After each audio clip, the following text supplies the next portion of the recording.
It never ceases to amaze when Vatican institutions that were started to promote unequivocally good things and to combat unequivocally evil things get flipped on their head, and they start promoting evil in the world. The very evil they were meant to combat, they now are practically advocates for, finding ways to give Catholics a loophole in morality to engage in said evil acts. The most recent example of this was the dicastery for the doctrine of the faith with fiducia supplicans.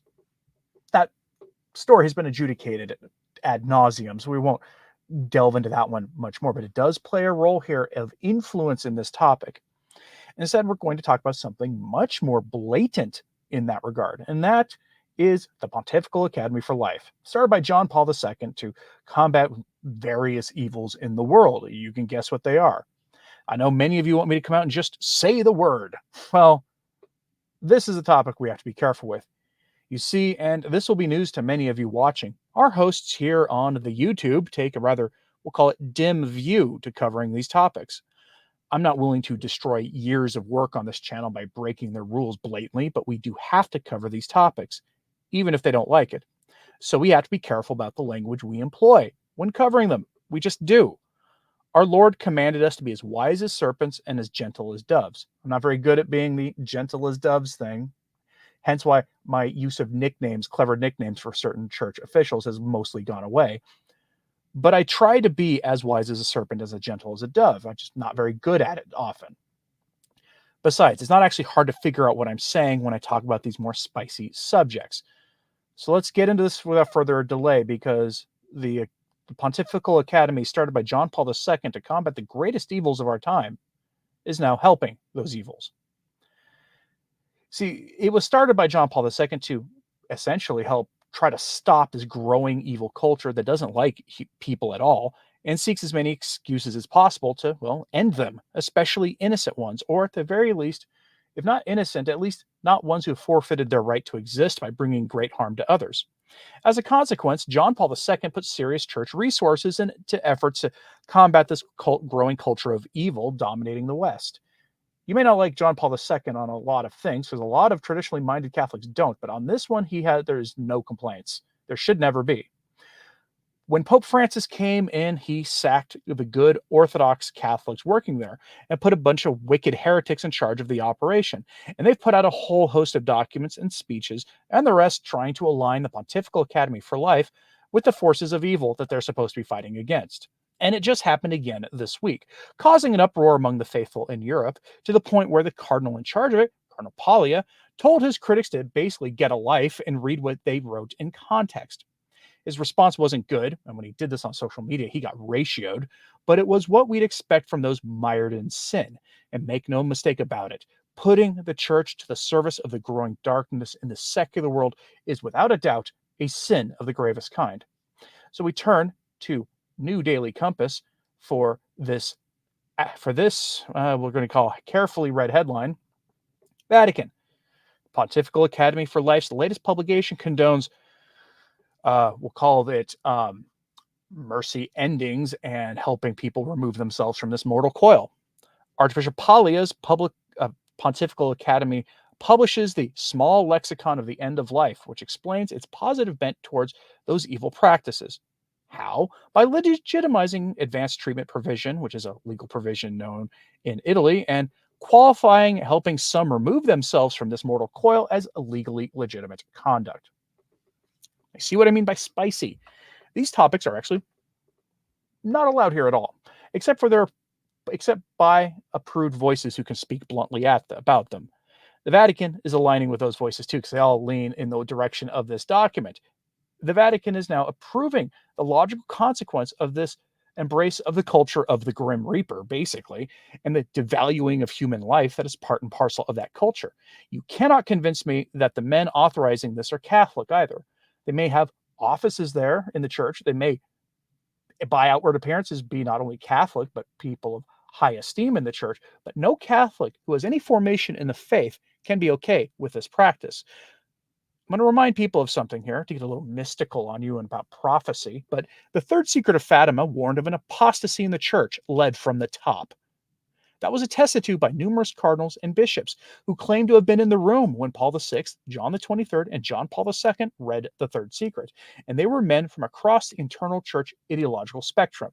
They didn't agree on much in the church, but they agreed on what the Third Secret said. Which, by the way, if you know anything about what was read out and released as the Third Secret in 2000, it didn't contain that, which has, of course, led many to notice that most prophetic messages of Our Lady from other apparitions not only had a vision with it, but and an explanation, and we never got the explanation. And some even doubt the validity of the vision we were given. It's a subject for another time. But I bring it up here because the core of it is, according to conservative and liberal cardinals, a message about an apostasy in the church led from the top. Take all the time you need to think about the implication of that. But if you want to know what that apostasy led from the top looks like, it looks like this story. This is just one example of the apostasy in the church foretold by the Third Secret. And it's proof positive that Francis's consecration, by the way, didn't do anything. Because if it had, you wouldn't have had the Vatican promoting this kind of obvious evil the way it is now. So we go to the article. Here's an excerpt from it, not the full thing. Quote, the Pontifical Academy, presided over by Archbishop Vincenzo Paglia, has recently published a booklet entitled Piccolo Lessico della Fine Vita, Compact Lexicon of the End of Life, edited by Librerie Editrice Vaticana. It is a selected glossary of terms pertaining to the subject at hand. Some elements of light exist in the booklet, meaning things in accordance with church teaching, but the areas of darkness dominate. As it's not possible to analyze all the critical junctures present in the publication, this article will dwell only on one subject, the most critical point, which is as follows. The Pontifical Academy is in favor of mercy ending, masqueraded as a rejection of therapeutic obstinacy or a rejection of unreasonable obstinacy in treatment. That means in the terminology of the very cynical people, the view of the value of human beings, that you're wasting time and resources trying to keep somebody around when they're not going to be. Okay, that's what they mean. And it is in favor of doctors helping people remove themselves from the equation. Let us begin with the first problem. First of all, we note that in the booklet, the denunciation of mercy ending is limited, despite the fact that it is now a social phenomenon, meaning they pay some lip service, a very tiny amount, to denouncing the practice, while the practice is growing rapidly across the West, and it is. While the insistence on the theme of therapeutic obstinacy is absolutely preponderant, but let us get into the merits. It is considered licit to refuse treatment that would help preserve somebody by appealing to an objective and a subjective principle. The objective criterion refers to the possibility that these sustaining treatments may constitute futile treatment, meaning you're wasting your time. The Pontifical Academy makes this possibility explicit when dealing with advanced treatment provisions. The booklet does indicate some, but not all, structural weakness of the practice: out-of-date incompetence of the declarant, generality, difficulty of objective interpretation. But in the end, it approves of this treatment, so much so that at the end of the booklet, it even proposes an example of that practice for Italians to refer to. And they keep referring to Italians for a good reason. So not only does it approve of the practice, which is generally used for mercy-ending purposes, and therefore should not in principle be sponsored, and its corollaries, such as the figure of the trustee, equally problematic due to the risk of voluntary or involuntary manipulation of the content of the declarations, but it even considers its content as binding. Their value cannot be understood in a merely preferential sense, it says, quoting it. Moreover, it recalls Italian law without leveling any criticism of it, even though it is clearly a pro-mercy ending law. As the Pontifical Academy is an organ of the Universal Church, it is not clear why almost exclusively Italian regulations are referred to throughout the booklet. End quote. Okay, a lot of that is legal jargon having to do with Italy. But here's the basic truth of this. This practice of mercy ending is spreading across the Western world. And I know this from personal experience because one of the first places it appeared was in my old home state of Oregon, made legal in the 1990s. I was in high school when it became law. I remember the uproar. The people of the United States were shocked by the passing of that law because 30 years ago, the United States was a much more moral place than it is now, although it was still pretty depraved. But now the country has fallen into depravity, and the practice has spread, and it has spread to Europe as well, though it may have started in Europe at the same time. I'm a little fuzzy on that. I think maybe in Belgium at around the same time. I'm not really sure. First, if you do know, let me know in the comments. Be careful how you express it though in the comments, because I guarantee you YouTube will either hide your comment so only I can see it and have to approve it, or they'll hide your comment and I can't even see it. That happens too. I'm honestly, though, not sure where it started first, but the point is this. The Vatican has issued some basic excuses for allowing these evil practices in Europe, especially in Italy, using wicked Italian laws to make it possible. The Pontifical Academy here in question is an organ of the Universal Church, as that article says, which means that hospitals anywhere in the world can cite these documents and they'll understand the finer points of Italian law reference and then figure out how to apply them in their own legal context, even if they're very far away from Italy, like, say, in the United States. The Pontifical Academy has approved the two most heinous practices imaginable, only remaining silent on what I have to call here the Moloch ritual, which is the practice of essentially ending the most vulnerable of all people, those who haven't been born yet. And they're trying to figure out a way to authorize that too, because if they're willing to authorize letting people remove themselves or engage in a mercy ending of someone else, they'll do anything. They are fully servants of the Grim Reaper in this. As you might imagine, there was a large backlash in the European press to this, and it's actually spread to the United States, as we'll talk about at the end. But the laity and many clergy were quite upset and were very vocal in rejecting this nonsense for what it was. Now, you'd think that someone who makes a serious mistake but has a functioning moral compass would take such backlash and consider the validity of it. But no, not in this case. Cardinal Paglia decided to double down while mouthing his support for the church's teaching on this subject. It's another case of the practice of the faith now violating the formal teachings of the faith. We saw that in Fiducia Supplicans, which authorized blessings for the James Martin types and their relationships, despite many people engaging in, to borrow some internet slang here, serious cope, to say that it does not authorize blessings for their couples.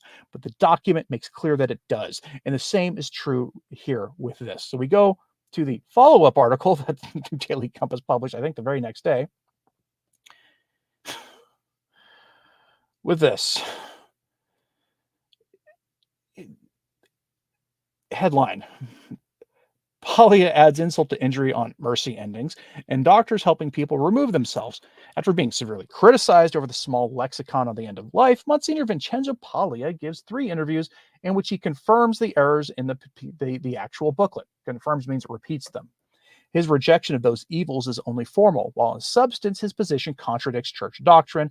The lure of therapeutic obstinacy prevails. This "you're wasting your time and resources" thing is the umbrella excuse to allow all sorts of heinous evils. Basically, he doubles down and talks about how water and food can be denied to people in those cases where the brain is allegedly not working anymore and their body is being kept functioning by purely artificial outside measures. The church condemns that. He acknowledges that, but then gives guidelines for how to get around church teaching. Paglia then says we should cooperate basically with the culture, but try to change things politically. That's backwards thinking. The church should not cooperate with the culture and change things politically. The church should spread the gospel and convert the culture and then change things politically. Because if you try to change things politically without converting the culture, what's going to happen? You're going to have the people reject what you've done, double down on the evil, maybe make the evil worse. That's easy to see on these kinds of issues. And that's what so many people in the church don't seem to get today, be they bishops or laity. We have to spread the gospel to combat this grim reaper worship we see all around us today. But instead, the attitude is to go along to get along. The New Daily Compass sort of reiterates some of the things they said before in their article, but also talks about him doubling down. And then they respond to all of this in this way. You see, Paglia, like so many people in the world today, have placed democracy as the highest value and has let truth be determined by democratic process, meaning the truth is malleable, the truth is relative to the feelings of the body politic. Do you see the error there? Quote, the first for Paglia, the expression a priori means in the abstract. Therefore, juridical mediations on these sensitive issues are forbidden in the abstract, but in the concrete, meaning a posteriori, they are lawful because they're inevitable, given that we live in a pluralist society. And they intervene in their own article and say that's not actually true, given that a single thought dominates, but that's another matter. Here then, from a methodological point of view, reference must be made to a cardinal principle, democracy, truth is put to a vote. Therefore, the end point is a consensus as broad as possible. But in doing so, the object of consensus, which is what the church cares about, is lost along the way. If an almost unanimous consensus could be found, both in Parliament and in the public square, on a norm legitimizing mercy ending, according to Paglia, it would be a very good result. The important thing is the consensus, or unity, to invoke the language of Francis, not the content of the consensus. Does it sound like synodality to you at all? This is synodality, folks. This is synodality applied to concrete, everyday, real hot button stuff that we have to deal with and are supposed to oppose. This is synodality applied to morality. So much so that in a third interview given to La Nazione, Paglia seems to support the decriminalization or legitimization of aid to self-removal by the Constitutional Court of Italy in 2019 because, quote, there are extreme situations. But the point is there are church doctrine, however, says something different about the relationship between what is wrong in itself. And these practices are essentially wrong and law. No legal mediation, either a priori or a posteriori, is tolerable on these issues. No unjust law, even if it is the result of broad consensus, is to be supported in any way. John Paul II's Evangelium Vitae explains, quote, laws which, with the ending of the yet to be born and mercy ending, legitimize the direct suppression of innocent human beings, are in total and irremediable contradiction to the inviolate right to life proper to all men. Laws authorizing and favoring these evils are thus radically set not only against the good of the individual, but also against the common good, and are therefore completely devoid of genuine legal validity. These evils are therefore crimes that no human law can claim to legitimize. In the case, therefore, of an intrinsically unjust law, such as the one admitting these practices, it is never licit to conform to it, nor to participate in a campaign opinion in favor of such a law, nor to give it to the suffrage of one's vote.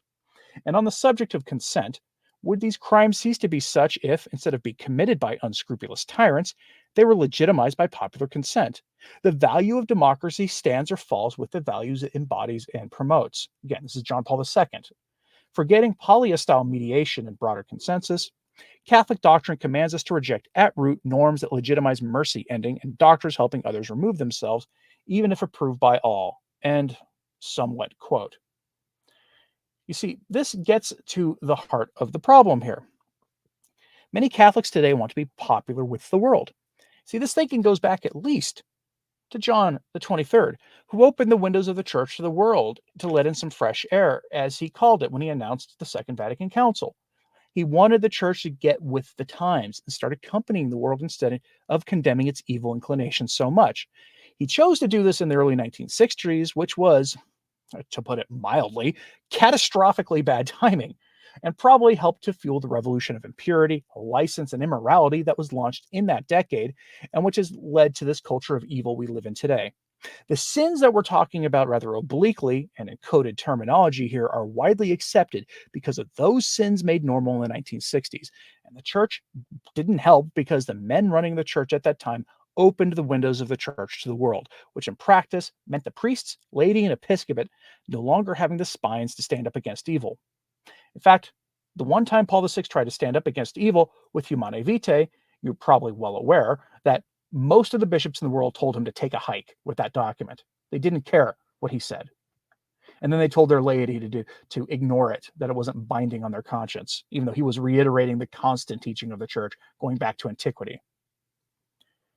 Once men stop standing against evil, it is only a matter of time until they accept the evil they should be standing against. And we're seeing that here with Cardinal Paglia and in so many other places in the church today. LifeSite News got wind of this story and published a piece of their own, reiterating what I just said here. Now, Paglia wasn't exactly happy with that. He, put it mildly, he took to X and he said this. It's clearly him saying this from the Twitter account or the X account of the Pontifical Academy. See, LifeSite said it was under Archbishop Vincenzo Paglia, emphasized subjective criteria over medical standards for life, condoning practice tantamount to doctors assisting people to remove themselves. The key word there is subjective. To which he replied very angrily, subjective? Please read the text without prejudice. Mission impossible. Incredible. You are out of the world and medicine. Meaning they don't know what they're talking about. And Yeah, they got ratioed here, and the replies are just like just brutal, absolutely brutal. Basically, what LifeSite was calling it was the document was a matter of basically moral relativism. The Pillar also published articles pointing out the evils of this document, but Cardinal Paglia may have had his access to his X account taken from him by someone more restrained because at this time he hasn't exactly gone on social media to issue another tirade about how people are so mean and don't understand what he's doing. That, folks, this is the news causing chaos in the church in Europe and now is spreading to the United States. Let's go to the comments here and see what people have to say on this, because this is one of those interesting subjects, to say the least, with some wide-ranging implications. Traditionalist Catholic says Pope John the 23rd badly misread the signs of the times. That's being charitable. There are others who think he did it on purpose, of course, right? Jacob Reed says, I know the church needs to return to orthodoxy and tradition. Yeah, it does. Michael John Dennis says it goes back even further to the beginning of the early 19th century and right back to the Reformation and Martin Luther. Right, like the causes of this chaos in this age of the church go back quite a bit. The consequences of the Reformation, the causes of the Reformation. Bad leadership can have a ripple effect that lasts for centuries or longer. Nifty says, and somehow I've been unsubscribed. Yeah, I got an email from somebody saying this is happening to a lot of people. Please resubscribe. Check your subscription status, please. This is why I tell people to go add the returntotradition.org website, which is where I post my show notes and things, to their RSS feed. Because when I post my show notes, there's also links to the videos and the audio side, and you'll be told about things. And then you can go click on the video, watch it on YouTube, and then you'll find out if somehow you're not following me anymore. That's why I recommend it. Returntotradition.org, the name of this channel with a .org at the end. And says the cardinal principle should be integrity and virtue. If the Roman Empire didn't burn and steal everything, we'd still have Christmas and we wouldn't be dealing with all these. Yeah, or if Christendom hadn't torn itself asunder in the Reformation. Most of these values go back to the philosophies that were born directly from the Protestant side of things after the Reformation. They just were.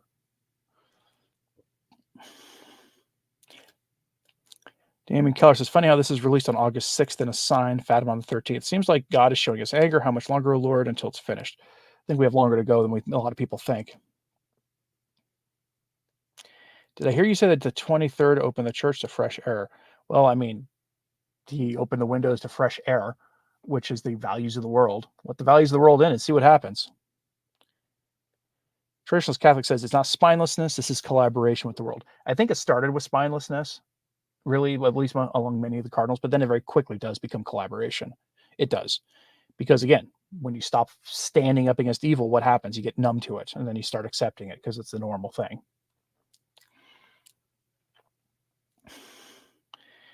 Is the Pope held against his will by the James Martin crowd?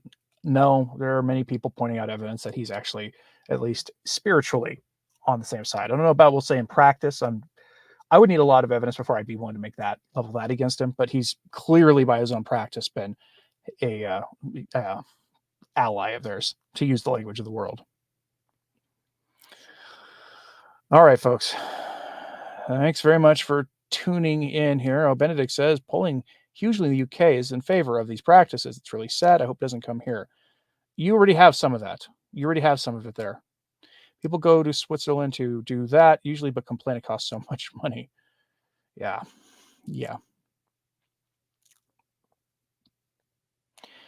Gamer Molina says our hosts are removing subscriptions for all Catholic channels with more than 50,000 people and that are not backing Tuco's plan.